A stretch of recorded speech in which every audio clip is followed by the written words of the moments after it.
कल की क्लास में बेटा हमने chapter number 7 solution and electrolyte से स्टार्ट किया था और उसमें हमने सॉल्यूशन वाला पार्ट कंप्लीट कर लिया था, उसकी कैलकुलेशंस भी कर ली थी। आपको बताया था बेटा सेकंड जो है, सेकंड पार्ट वो है इलेक्ट्रो केमिस्ट्री। ठीक है भाई, चैप्टर नंबर 7 का दूसरा पार्ट क्या है? Electro chemistry. इलेक्ट्रोकेमिस्ट्री स्टडी है, study of relationship between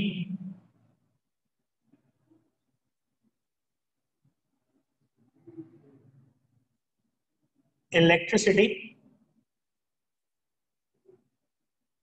and chemical change।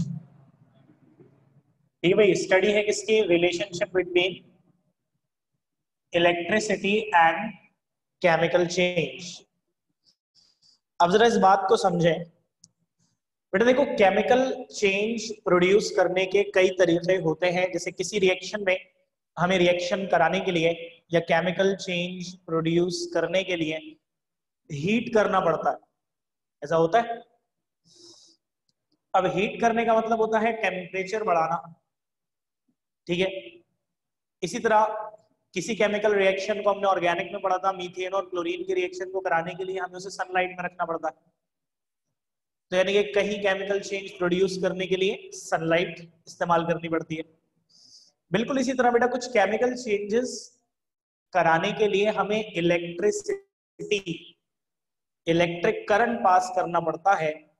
और बेटा ये जो स्टडी है कि इलेक्ट्रिसिटी पास करके केमिकल चेंज किस तरह से आती है, इसकी स्टडी क्या कहलाती है? इलेक्ट्रोकेमिस्ट्री। ठीक है बेटा, तो electrochemistry is the study of relationship between electricity and chemical change. ठीक है भाई, तो जिस तरह कुछ रिएक्शंस कराने के लिए हमें हीट करना पड़ता है, कुछ में सनलाइट, इसी तरह कुछ रिएक्शंस के लिए हमें इलेक्ट्रिसिटी इस्तेमाल करनी पड़ती है। और ये जो study of relationship between electricity and chemical change है, इसको क्या कहा जाता है? इलेक्ट्रोकेमिस्ट्री। अब देखो बेटा, इलेक्ट्रोलाइट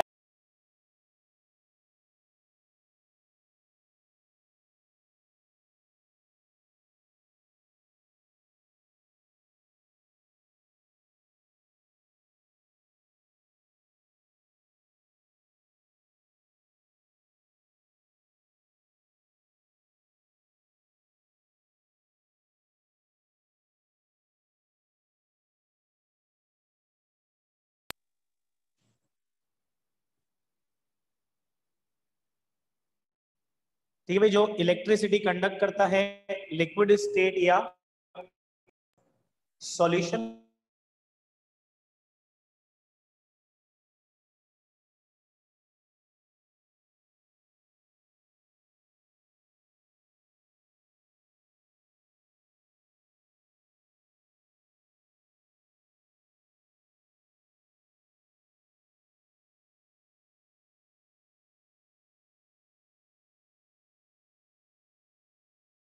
जो सॉलिड स्टेट में इलेक्ट्रिसिटी कंडक्ट नहीं करते, लेकिन उन्हें पिघलाकर लिक्विड बना दो या पानी में डिसॉल्व करके उनका सॉल्यूशन बना दो तो वो इलेक्ट्रिसिटी कंडक्ट करने लगते हैं। ऐसे सब्सटेंसेस को क्या कहा जाता है बेटा? इलेक्ट्रो।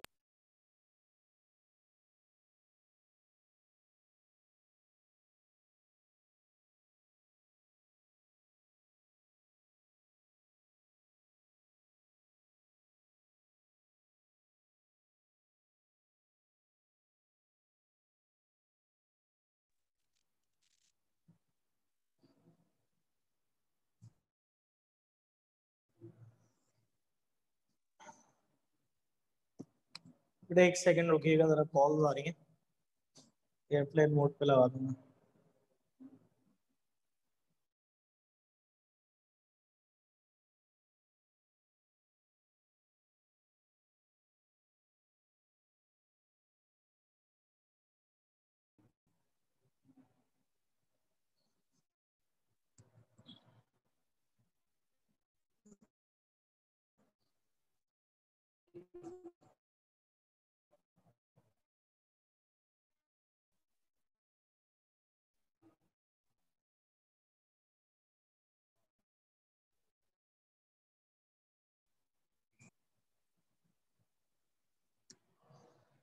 अच्छा बेटा, तो इलेक्ट्रोलाइट, रिपीट कर रहा हूं बेटा, आवाज म्यूट हो गई थी, कॉल आ रही थी इस वजह से। तो इलेक्ट्रोलाइट एक ऐसे सब्सटेंस को कहा जाता है जो लिक्विड स्टेट या सॉल्यूशन फॉर्म में इलेक्ट्रिसिटी कंडक्ट करता है, सॉलिड स्टेट में नहीं करता। जैसे कि NaCl, सोडियम क्लोराइड, किस स्टेट में एग्जिस्ट करता है बेटा? सॉलिड स्टेट में। लेकिन सॉलिड स्टेट में इलेक्ट्रिसिटी कंडक्ट नहीं करता। आप उसे पिघलाकर लिक्विड बना दो या पानी में डिसॉल्व करके उसका सॉल्यूशन बना दो, तो फिर आप देखोगे कि उसका लिक्विड स्टेट में भी इलेक्ट्रिसिटी कंडक्ट कर रहा है और सॉल्यूशन फॉर्म में भी इलेक्ट्रिसिटी कंडक्ट कर रहा है, बट सॉलिड स्टेट में कंडक्ट नहीं करता। तो ऐसा सब्सटेंस क्या कहलाता है? इलेक्ट्रोलाइट। और बेटा इलेक्ट्रोलाइट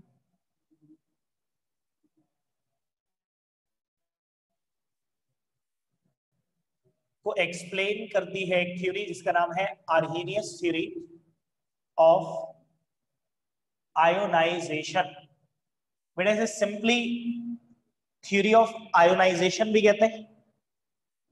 ठीक है भाई, सिर्फ थ्योरी ऑफ आयोनाइजेशन भी कह सकते हैं, और पूरा नाम है आर्हेनियस थ्योरी ऑफ आयोनाइजेशन। बेटा आपको ये पता होना चाहिए कि आर्हेनियस आयोनाइजेशन एक्सप्लेन करती है nature and electrolyte and electrolytic.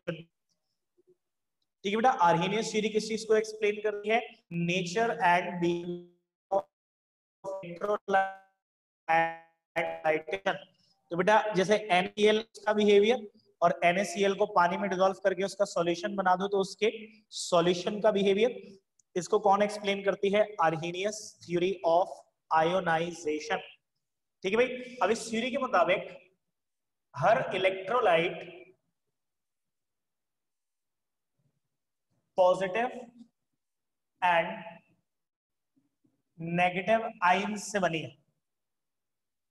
ठीक है भाई, हर इलेक्ट्रोलाइट पॉजिटिव और नेगेटिव आयन से बना होता है। पॉजिटिव आयन जिसे कैटाइन और नेगेटिव आयन जिसे एनाइन कहते हैं। बेटे आपको पता होना चाहिए कि पॉजिटिव आयन या तो मेटल का होता है हमेशा, और अगर मेटल के अलावा कोई हो सकता है तो कौन हो सकता है? H positive. ठीक है भाई, मेटल का जैसे Na positive ion, copper positive ion, कोई भी। तो पॉजिटिव आयन या तो मेटल का होता है, और अगर मेटल के अलावा होता है तो H पॉजिटिव होता है। नेगेटिव आयन हमेशा सिर्फ और सिर्फ किसका होता है? नॉन मेटल्स का। तो पहला पॉइंट है इलेक्ट्रोलाइट पॉजिटिव और नेगेटिव आयंस में, और पॉजिटिव आयन या तो मेटल का होता है या H पॉजिटिव, जबकि नेगेटिव हमेशा किसका होता है? नॉन मेटल का। सेकंड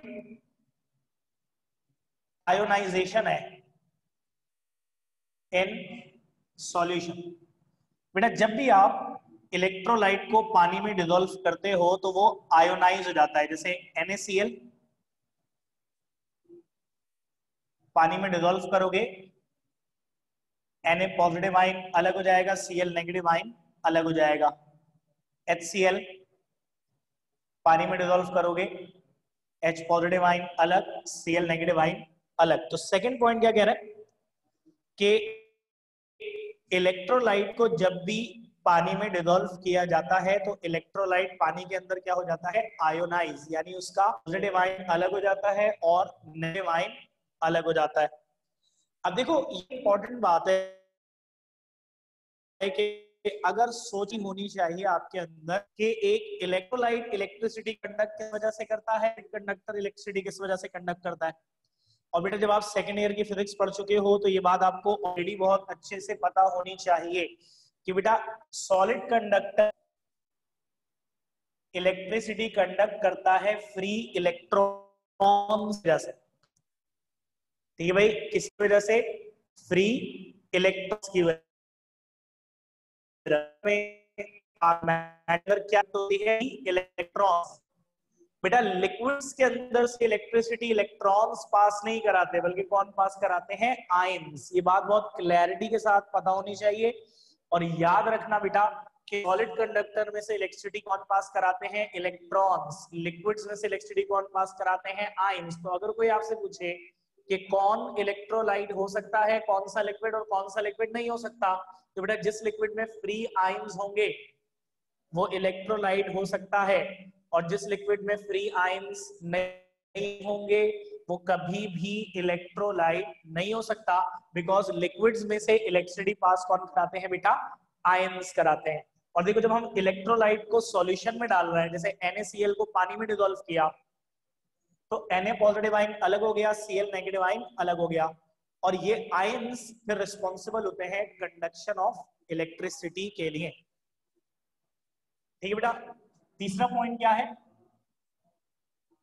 कि टोटल पॉजिटिव चार्ज बराबर होगा नेगेटिव चार्ज के। अब देखो इस पॉइंट को दो तीन तरह से बोला जाता है, लेकिन अल्फाजों के हेर फेर से कहीं तो मतलब पे फर्क नहीं पड़ता, लेकिन कहीं बहुत ड्रास्टिक फर्क पड़ जाता है। जैसे अक्सर note negative ions are equal, ये बात गलत है बेटा। ये बात कहीं एप्लीकेबल है, कहीं नहीं है। ऐसी बात नहीं होनी चाहिए जो कि एक जगह अप्लाई हो रही हो और दूसरी जगह अप्लाई ना हो रही हो, तो जहां अप्लाई नहीं हो रही वहां भी आप यही बात कह दोगे, गलत हो जाएगा। ये बड़ी अहम बात बता रहा हूँ बेटा, मैं ध्यान से सुना। असल बात क्या है? असल पॉइंट ये है कि एक इलेक्ट्रोलाइटिक सॉल्यूशन जो होता है उसके अंदर टोटल पॉजिटिव चार्ज बराबर होता है टोटल नेगेटिव चार्ज के। ये असल बात कि एक इलेक्ट्रोलाइटिक सॉल्यूशन में टोटल पॉजिटिव चार्ज बराबर होता है टोटल नेगेटिव चार्ज के। इसी वजह से इलेक्ट्रोलाइटिक सॉल्यूशन इलेक्ट्रिकली न्यूट्रल होता है। अब अगर आप बोल दो पॉजिटिव आयन बराबर है नेगेटिव आयन के, तो चलो NaCl में तो ये बात समझ में आ जाएगी, क्योंकि Na पर भी +1 चार्ज है, Cl पे भी Cl पे -1 चार्ज है, तो यहाँ तो चलो आयन बराबर होंगे। लेकिन अगर हम बात करें कैल्शियम क्लोराइड की, तो कैल्शियम आयन पर चार्ज होता है +2, क्लोराइड आयन पे चार्ज होता है -1, तो वहां अगर आयन्स बराबर होंगे तो सोचो बेटा पॉजिटिव चार्ज ज्यादा होगा। अगर 100 कैल्शियम होंगे और 100 क्लोराइड होंगे तो 100 कैल्शियम का +200 चार्ज है और 100 क्लोराइड का -100, तो +200 में से -100 तो कैंसिल हो गया, +100 तो बच गया, तो फिर इलेक्ट्रोलाइटिक सॉल्यूशन तो न्यूट्रल तो नहीं होना चाहिए। बेटा ये अहम बात है, जहन में रखिएगा कि ये इस तरह से कहना दुरुस्त नहीं है कि टोटल पॉजिटिव आयंस बराबर होंगे टोटल नेगेटिव आयंस के। आप इस तरह से बोलें कि टोटल पॉजिटिव चार्ज बराबर होगा टोटल नेगेटिव चार्ज के। इसी वजह से इलेक्ट्रोलाइटिक इलेक्ट्रिकली न्यूट्रल होता है।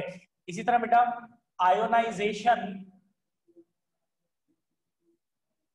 रिवर्सिबल होती है। आप देखो कहीं भी मैं आयोनाइजेशन लिखता हूं ना, नोट करना सेकेंड ईयर में भी जितनी आयोनाइजेशन इक्वेशंस लिखी मैं हर जगह डबल एरो लगाता हूं, और फिर ये बात मेंशन भी करता हूं बेटा कि कॉन्सेप्चुअली मिस्टेक हो जाएगी अगर आपने कभी आयोनाइजेशन के साथ सिंगल एरो लगा दिया, because ionisation is a reversible process. और क्योंकि रिवर्सिबल प्रोसेस है तो इसका फॉरवर्ड क्या है और इसका बैकवर्ड क्या है, इस बारे में हमने केएसपी में बात की थी, अगर आपको याद हो चैप्टर 6 में जब केएसपी के न्यूमेरिकल कर रहे थे तो वहां पे ये बात हुई थी कि इसके फॉरवर्ड का मतलब होता है अनआयोनाइज्ड सॉल्ट का आयोनाइज्ड में ब्रेक होना, और इसके बैकवर्ड का मतलब होता है आयोनाइज्ड सॉल्ट का अनआयोनाइज्ड में कन्वर्ट होना। अब देखो आयोनाइज्ड का मतलब होता है डिसॉल्व्ड, अनआयोनाइज्ड का मतलब होता है अनडिसॉल्व्ड।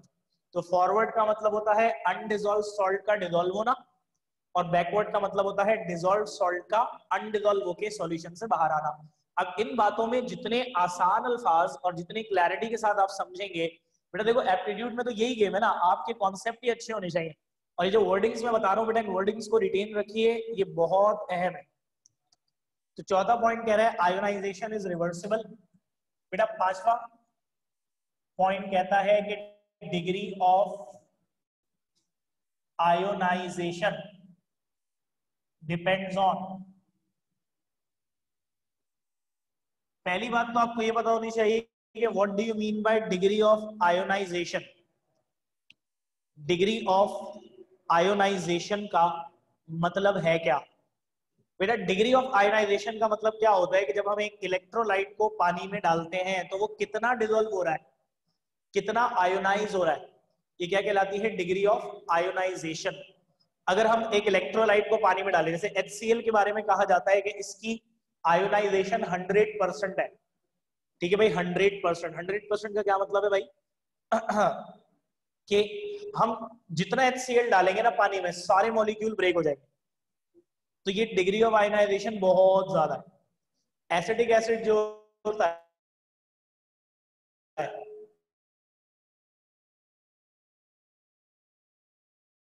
बहुत कम है।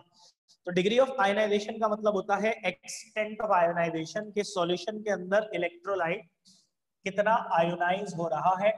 और ये 3 फैक्टर्स पर डिपेंड करता है। पहला फैक्टर है बेटा डाइल्यूशन, दूसरा फैक्टर है टेम्परेचर, और तीसरा नेचर ऑफ इलेक्ट्रोलाइट। ठीक बेटा, पहला क्या है डाइल्यूशन, दूसरा क्या है टेम्परेचर, और तीसरा nature of. What do you mean bye dilution? बेटा सॉल्यूशन में पानी की जो मिकदार है उसे डाइल्यूशन कहते हैं, ठीक है भाई। सॉल्यूशन में पानी का जो अमाउंट है उसे क्या कहा जाता है, डाइल्यूशन। डाइल्यूशन ज्यादा का मतलब है कि पानी ज्यादा है, और डाइल्यूशन कम का मतलब है कि पानी कम है। अब ये बताइए कि आपको क्या लगता है कि अगर पानी ज्यादा होगा तो ज्यादा आयोनाइजेशन होगी, या पानी कम होगा तो ज्यादा आयोनाइजेशन होगी? बताइए। आयोनाइजेशन होगी, ठीक है भाई। डाइल्यूशन से डायरेक्ट रिलेशनशिप है, पानी जितना ज्यादा होगा उतना ज्यादा सॉल्यूट डिसॉल्व हो सकेगा। ध्यान बेटा, कम पानी में कम अमाउंट डिसॉल्व होगा, ज्यादा पानी में ज्यादा अमाउंट डिसॉल्व होगा। अभी मैंने क्या बताया था कि डिसॉल्व मतलब होता है आयोनाइज, और अनडिसॉल्व होता है अनआयोनाइज। तो जाहिर बेटा पानी जितना ज्यादा होगा उतना ज्यादा अमाउंट डिसॉल्व होगा, डिसॉल्व होगा मतलब आयोनाइज होगा, ठीक है। तो इसलिए डाइल्यूशन से क्या रिलेशनशिप हो गया, डायरेक्ट। टेम्परेचर से क्या है बेटा, ये एंडोथर्मिक प्रोसेस होता है, ठीक है। ये डाइल्यूशन जो है वो कैसा प्रोसेस होता है, एंडोथर्मिक। तो टेम्परेचर बढ़ाते हैं तो ज्यादा फॉरवर्ड रिएक्शन होता है, और ज्यादा फॉरवर्ड रिएक्शन का मतलब है ज्यादा सॉल्ट डिसॉल्व होता है। तो पढ़ा था ना हमने, एंडोथर्मिक में टेम्परेचर बढ़ाने से फॉरवर्ड होगा, ठीक है बेटा। इसलिए टेम्परेचर बढ़ाने से ज्यादा सॉल्ट डिसॉल्व होगा तो ज्यादा आयोनाइजेशन होगी। और नेचर ऑफ इलेक्ट्रोलाइट एक पूरा टॉपिक है जो कि मैं इसके बाद बताऊंगा, इसलिए मैं अभी इसके बारे में कुछ नहीं बता रहा। थ्योरी ऑफ आयोनाइजेशन खत्म करते ही नेचर ऑफ इलेक्ट्रोलाइट की बात होगी, ठीक है भाई। छठा पॉइंट बता रहा हूं, आखिरी है।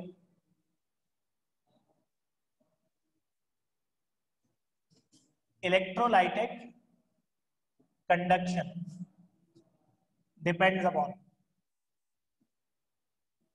बेटा इलेक्ट्रोलाइटिक कंडक्शन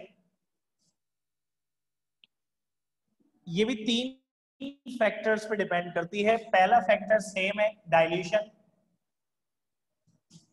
दूसरा फैक्टर है नंबर ऑफ आयंस पर यूनिट वॉल्यूम, और तीसरा है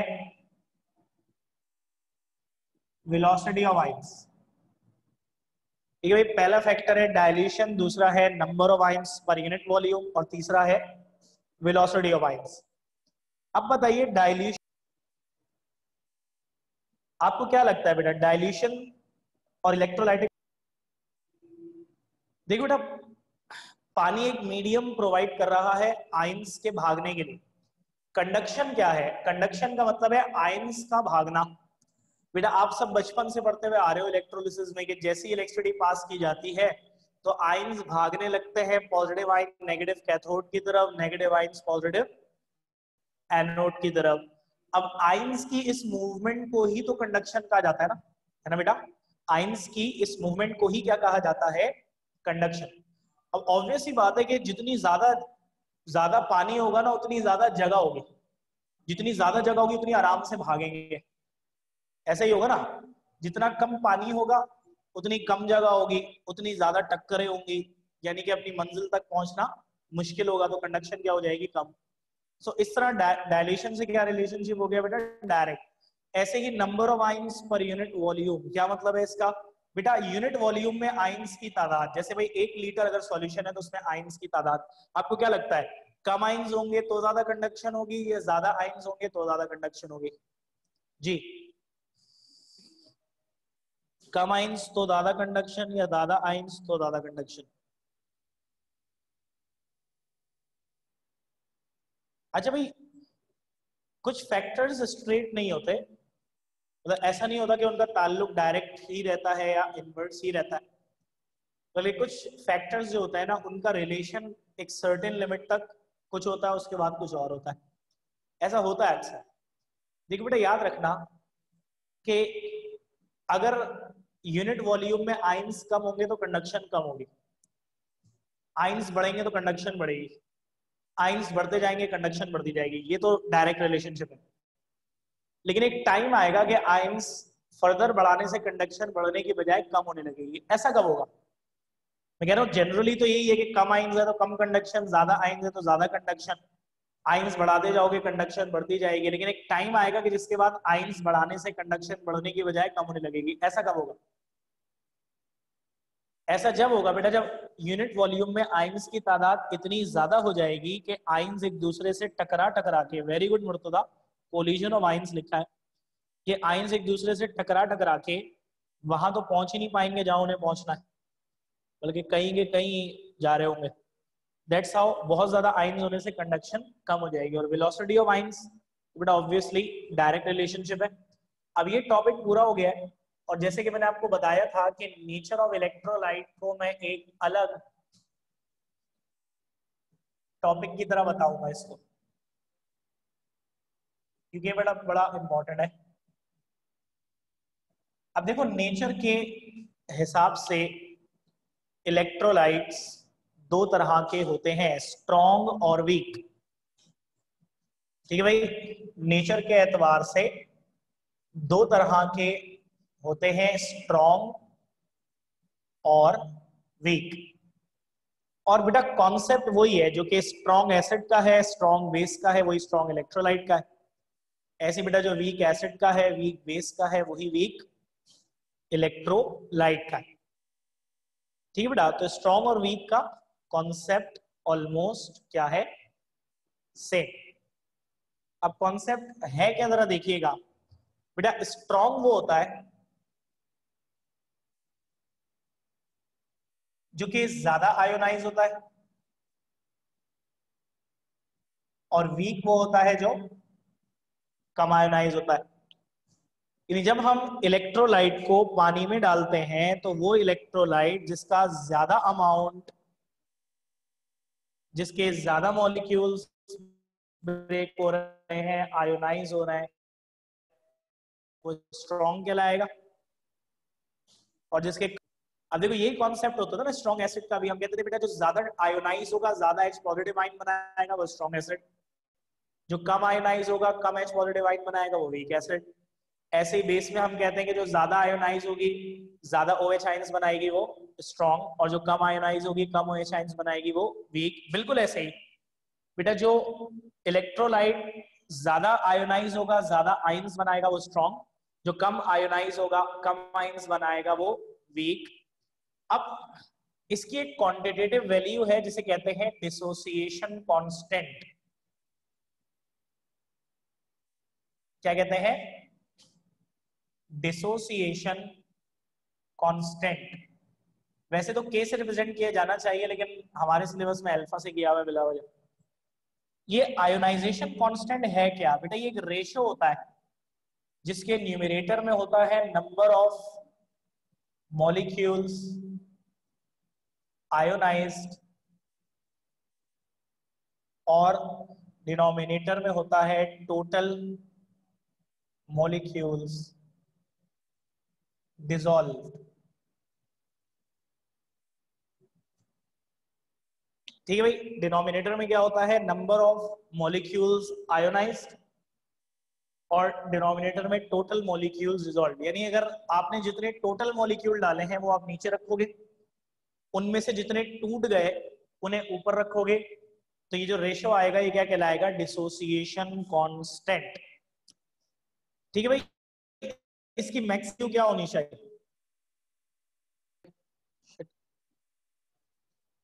ठीक है भाई।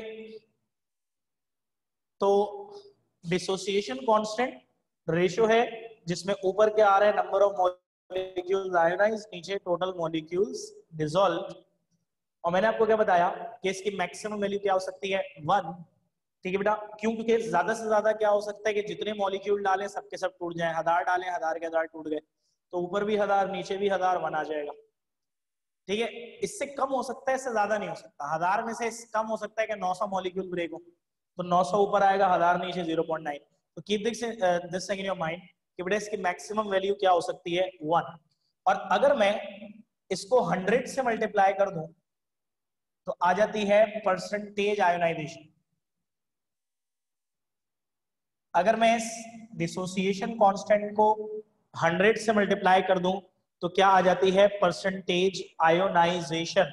जैसे बेटा 850 मॉलिक्यूल ब्रेक हुए 1000 में से, लेट सपोज कि मैंने सॉल्यूशन में 1000 मॉलिक्यूल डाले, 850 ब्रेक हुए, तो ये आ जाएगा 0.85 डिसोसिएशन कांस्टेंट। और अगर मैं इसको मल्टीप्लाई कर दूं 100 से तो हमारे पास 85%, ये क्या आ गई, परसेंटेज आयोनाइजेशन, कि भाई ये इलेक्ट्रोलाइट जो है वो कितने परसेंट आयोनाइज होता है, 85%। समझ में आ गया।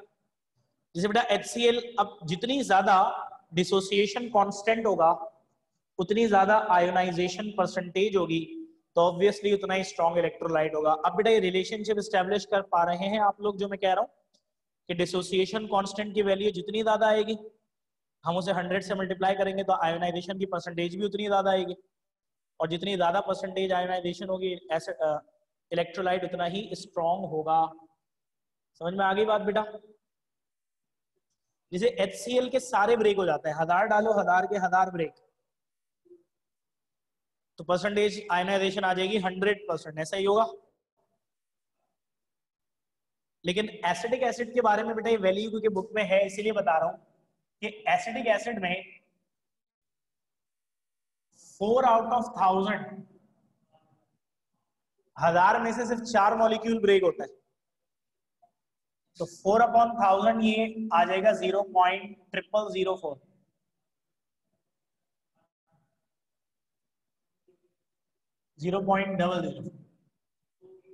ठीक है, ये आ जाएगा अल्फा डिसोसिएशन कांस्टेंट। और इसको अगर 100 से मल्टीप्लाई कर दूंगा तो परसेंटेज आ जाएगी 0.4%।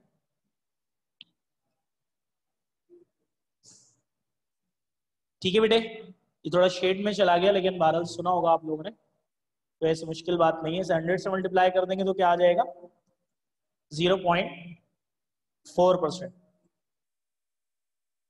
तो इस तरह HCl स्ट्रॉन्ग इलेक्ट्रोलाइट हुआ और एसिडिक एसिड क्या हुआ, वीक इलेक्ट्रोलाइट। अब बेटा कुछ चीजें सिलेबस में नहीं है लेकिन इससे रिलेटेड है इसलिए बता रहा हूं। मैंने बोला डिसोसिएशन कांस्टेंट को K से रिप्रेजेंट करती है, दुनिया भर में पता नहीं हमारी बुक में अल्फा से हुआ है। अब देखो Ka, Kb, Kw, हमारी बुक में Kw तो है, Ka और Kb नहीं है। Ka होता है dissociation constant of acid, Kb होता है dissociation constant of base, Kw कहलाता है आयन प्रोडक्ट ऑफ वाटर। ये हमारे सिलेबस में है, इसको मैं बताऊंगा आगे जाके Kw को। लेकिन यहाँ Ka और Kb आपको मैं बस मेंशन कर रहा हूँ कि Ka is the ionisation constant of acid. और वही वाली बात है, इसकी वैल्यू जितनी ज्यादा होती है एसिड उतना ही स्ट्रॉन्ग, वैल्यू जितनी कम होती है एसिड उतना ही weak. Kb is the dissociation constant of base. ठीक है भाई, इसकी भी वैल्यू ज्यादा होगी तो स्ट्रॉन्ग बेस, वैल्यू कम होगी तो वीक बेस। बेटा क्लियर हो गया सबको यहाँ? ठीक है, अल्लाह हाफिज।